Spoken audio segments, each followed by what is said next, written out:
Balikan po natin ang press conference ni DILG Secretary Marrojas kaugnay sa naganap na pagsabog sa 2 Serendra. Maingat ka nga, pero kung hindi naman maingat yung kapitbahay mo, damay ka rin.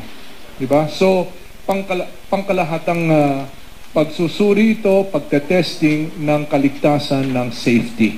Hindi naman mangyayari ito overnight. Ang mahalaga ay masimulan itong prosesong ito para may nakatakdang araw, panahon na masasabi natin na testing lahat ng mga fittings, lahat ng mga koneksyon, lahat ng mga manifold, lahat ng kabahagi dito sa pipe system na ito. Thank you. Tuesday, Alfred Dallison, People's Journal. Morning, sir. Alfred. Sir, sabi po ni Mr. San Juan, wala raw po siyang naamoy ba talaga na gas? Does it mean na odorless po yung gas na nagamit, sir? Hindi natin masasabi. Sa ngayon, hindi pa nakakapagsalita si Mr. San Juan. No? Hindi ko alam kung sining nasabihan niya noon. Wala ho yan sa aming interviews or mga sinumpaang salaysay. So, baka hindi kami handa na magsabi na sinabi niya yan dahil wala kaming nakausap na handang sumumpa na sinabi niya yan sa kanila. Sir, last na lang. Anong recommendation niyo sa mga tenants po ng 2 Serendra na na-establish nila po yung gas ang cause ng explosion? Well, ang rekomendasyon po natin hindi lamang sa mga naninirahan sa 2 Serendra pero sa lahat po, no? Sa buong Serendra at saka sa lahat pa na nasa Bonifacio Global ay agad-agarang ipacheck po ninyo yung gas system hindi lamang ng inyong unit pero ng inyong buong building. No? Kasi maaari nga na ligtas kayo, maaari nga na pinili ninyo hindi kayo gagamit ng gas. Electric kayo. Pero kung ang kapitbahay ninyo ay hindi maingat at gas ang ginagamit, o kaya kung ang building mismo ay may kahinaan, damay ka rin. So, importante dito, hindi po ito, ayaw po natin magkaroon ng panic. Hindi po, no? Wag po tayong magpanic, wag po tayo. Pero kailangan na i-check natin ito. Kailangan na i-check natin ito para makasiguro tayo. Alalahanin po natin yung kasabihan na yung sisi ay nasa huli.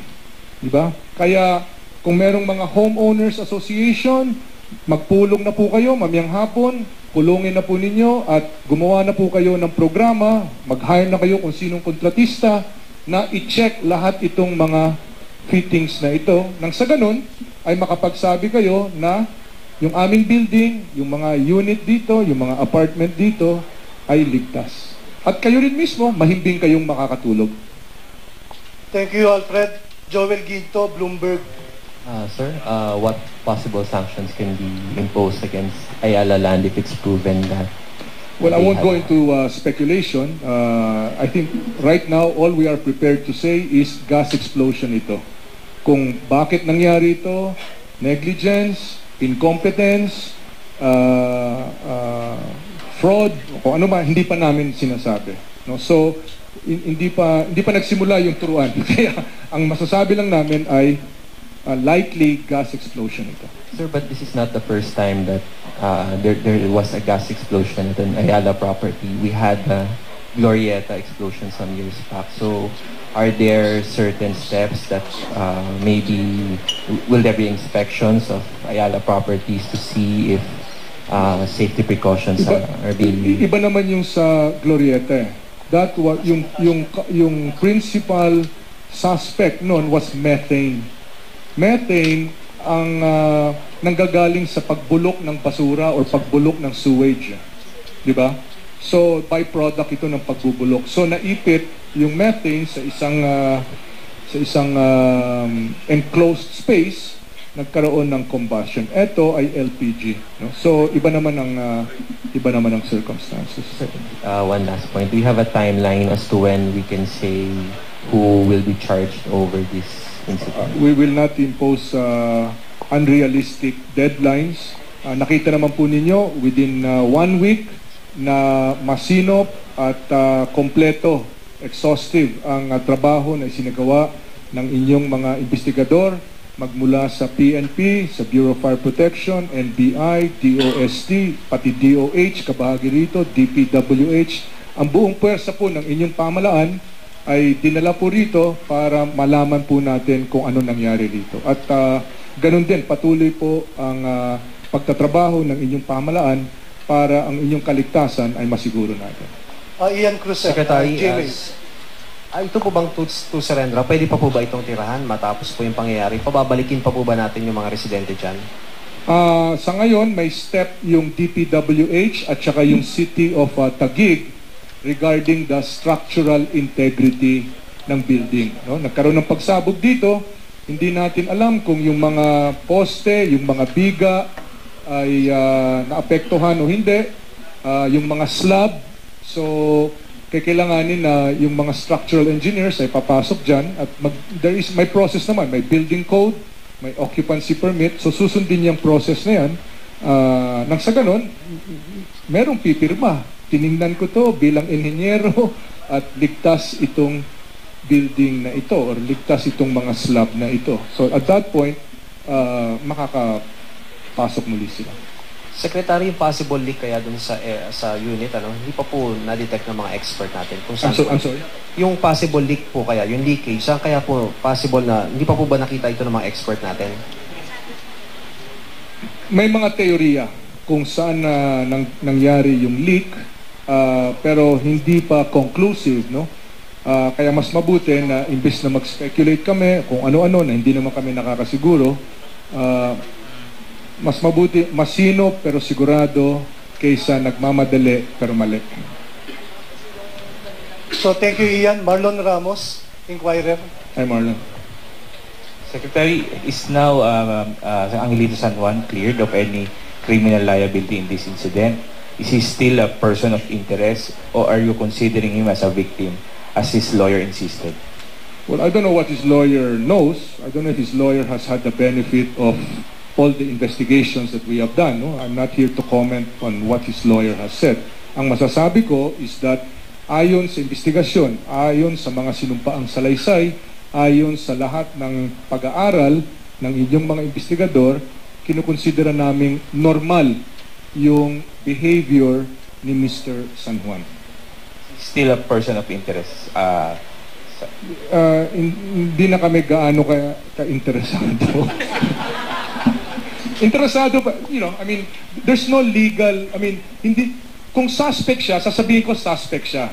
Hindi ko sinabing suspect dahil hindi nga siya suspect, pero interesado kaming malaman ano ba yung profile niya, anong circumstances niya, bakit nandito siya, bakit siyam na araw lang yung kanyang pag-uupa, no?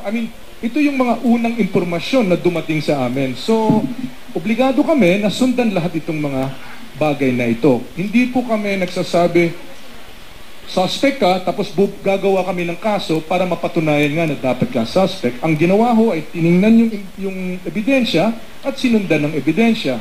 Yung unang mga ebidensya ay hindi taga dito yan, taga abroad yan, walang links dito yan. Bakit siyam na araw lang ang kanyang pag-upa dito? Hindi siya yung may-ari ng building, and so on and so forth. No? Nung unti-unti nakita naman yung ebidensya na may dahilan naman pala. Talagang hindi taga dito dahil doon naninirahan sa Amerika.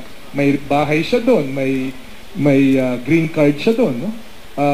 Yung nandito siya dahil may celebration sila ng kanilang magkakaibigan or batch, ng kanilang batch, no? Sa klase. In fact, yun ang dinner na pupuntahan nila ni Miss Herminia Ochoa. Kaya hinanap siya ni Miss Herminia Ochoa. Bakit siyam na araw lang? Hindi naman siya nakatira dito eh. So, imbis na nagbayad siya sa hotel, in fact, parang nakitira siya sa apartment ng kaibigan niya. So, the evidence reveals na normal, pangkaraniwan ito. No? So, lalong, kung hindi siya suspect noon, lalong hindi siya suspect ngayon. Sir, Secretary, pina-check niyo rin po ba kung meron pang... Yan pa rin po ang nagpapatuloy na pulong balitaan sa PNP tungkol pa rin sa pagsabog sa Tuserendra. Ayon kay DILG Secretary Marrojas, ang naganap na pagsabog ay consistent sa isang gas explosion, most likely dahil sa LPG. Sa ngayon daw ay nagpapatuloy ang kanilang investigasyon para matiyak kung saan eksakto galing ang gas explosion. Ngayong hindi pa lubos na tapos ang investigasyon, hindi pa rin daw nila masasabi kung may pananagutan ng pamunuan at developer ng 2 Serendra at kung sino at kung may kakasuhan ba patungkol sa pagsabog. Wala rin daw silang deadline para matapos ang investigasyon patungkol sa criminal liability at pagsasampa ng kaso patungkol sa pagsabog. Sa ngayon, ay may isang area na raw silang tinitinan kung saan galing ang posibleng gas leak. Pero gusto pa raw nilang makatiyak kung dito nga galing ang gas leak para naman pagdating sa pagsasampa ng kaso ay maging airtight ito. Sa ngayon ay wala pa rin daw silang suspect sa naturang pagsabog.